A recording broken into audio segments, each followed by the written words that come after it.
SST में chapter है 11 उपनिवेशवाद। ठीक है, उपनिवेशवाद किसे कहते हैं, तो आइए हम जानते हैं उपनिवेशवाद के बारे में। ठीक है, इसका नाम उपनिवेशवाद कैसे पड़ा, तो देखिए ये है उपनिवेश, दो इसमें हेडिंग दी गई है, उपनिवेश, उपनिवेशवाद। इंग्लिश में कहेंगे इसको कॉलोनी, इंग्लिश में कहेंगे इसको कॉलोनियलिज्म। ठीक है, तो ये क्या है इसको आइए देखें। जैसे मान लीजिए ये ए है, ठीक है, और ये क्या है बी है।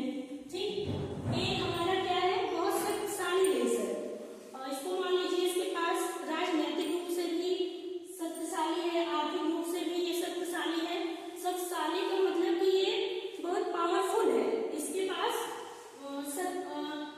सारी चीजें उपलब्ध है, मतलब कि आर्थिक का मतलब है धनी, ये उससे भी संपन्न है और राजनीतिक से भी ये संपन्न है।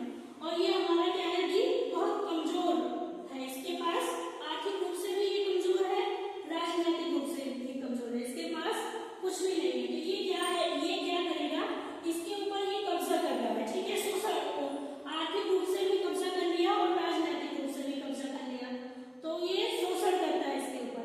तो जो इसके ऊपर कब्जा कर लिया है इसको बोलेंगे उपनिवेश, और जो ये लागू कर रहा है इसको बोलेंगे उपनिवेशवाद। ठीक है, तो ये तो हमारा समझने के लिए हो गया। आइए हम देखते हैं परिभाषा क्या है हमारा उपनिवेशवाद को।